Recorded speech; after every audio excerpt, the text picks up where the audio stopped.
જય શ્રી કૃષ્ણ મિત્રો, નિત્ય સત્સંગમાં આપ સૌનું સ્વાગત છે।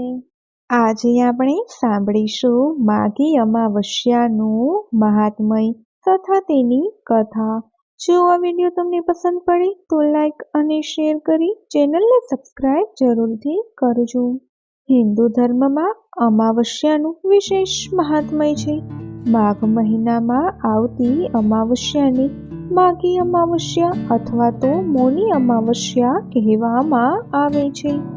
માન્યતાઓ અનુસાર આ દિવસે વ્યક્તિએ મૌન રહેવું જોઈએ અને ગંગા, યમુના અથવા અન્ય પવિત્ર નદીઓ, જળાશયો અથવા તળાવમાં સ્નાન કરવું જોઈએ। મૌની શબ્દ મુનિ પરથી આવ્યો છે। એવું માનવામાં આવે છે કે જે વ્યક્તિ આ દિવસે મૌન વ્રત રાખે છે તેને ઋષિનો દરજ્જો પ્રાપ્ત થાય છે। આ વખતે માઘ અમાવસ્યા 9 ફેબ્રુઆરીએ આવે છે। પૌરાણિક માન્યતાઓ અનુસાર સૃષ્ટિના નિર્દેશક મનુનો જન્મ આ દિવસે થયો હતો, તેથી તેને મૌની અમાવસ્યા પણ કહેવામાં આવે છે। શાસ્ત્રોમાં મૌની અમાવસ્યાને દિવસે પ્રયાગરાજના સંગમમાં સ્નાનનું વિશેષ મહાત્મ્ય જણાવવામાં આવ્યું છે। આ દિવસે અહીં દેવતાઓ અને પૂર્વજોનો સંગમ થાય છે। કહેવાય છે કે માઘ મહિનામાં દેવતાઓ પ્રયાગરાજ આવે છે અને અદ્રશ્ય રીતે સંગમમાં સ્નાન કરે છે। આ દિવસે જપ, તપ, ધ્યાન, સ્નાન, દાન અને હવન કરવાથી અનેક ગણું ફળ મળે છે। શાસ્ત્રો અનુસાર આ દિવસે મૌન રાખવાથી, ગંગા સ્નાન કરવાથી અને દાન કરવાથી વિશેષ ફળ મળે છે। મૌની અમાવસ્યા પર પ્રયાગરાજમાં સ્નાન કરવાથી વ્યક્તિ મોક્ષની પ્રાપ્તિ કરે છે અને અમૃત સમાન ફળ પ્રાપ્ત કરે છે। માઘ અમાવસ્યા પર મૌન રહેવાનું પણ વિશેષ મહત્વ છે। જો આ દિવસે મૌન રહેવું શક્ય ન હોય તો પણ તમારી વાણી પર નિયંત્રણ રાખવું અને ભૂલથી પણ તમારા મોઢામાંથી કટુ વચનો ન બોલવા જોઈએ।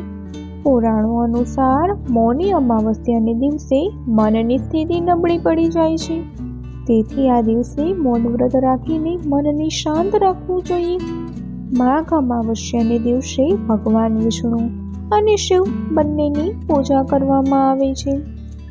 મૌની અમાવસ્યાને દિવસે સવારે નદી, તળાવ અથવા પવિત્ર તળાવમાં સ્નાન કરવું જોઈએ। આ પછી સૂર્યદેવને અર્ઘ્ય ચઢાવવું જોઈએ। આ દિવસે ઉપવાસ કરવાનો સંકલ્પ લીધા પછી વ્યક્તિએ મૌન રહેવાનો પ્રયત્ન કરવો જોઈએ। આ દિવસે ભૂખ્યા વ્યક્તિને ભોજન કરાવવું ખૂબ જ શુભ માનવામાં આવે છે।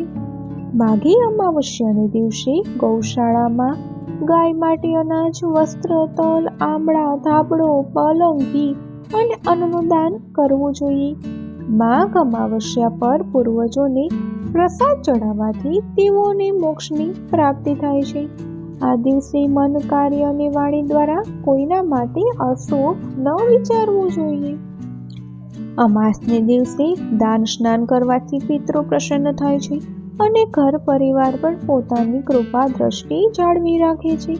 જો ઘરમાં પિતૃદોષ હોય તો તેમાંથી છૂટવા માટે અમાસના દિવસે પૂજા જરૂર કરવી જોઈએ। તો મિત્રો, આ હતું માઘી અમાવસ્યાનું મહાત્મય। જો આ માહિતી તમને પસંદ પડી હોય તો વિડીયોને લાઈક અને શેર કરી ચેનલને સબસ્ક્રાઇબ જરૂરથી કરજો। જય શ્રી કૃષ્ણ।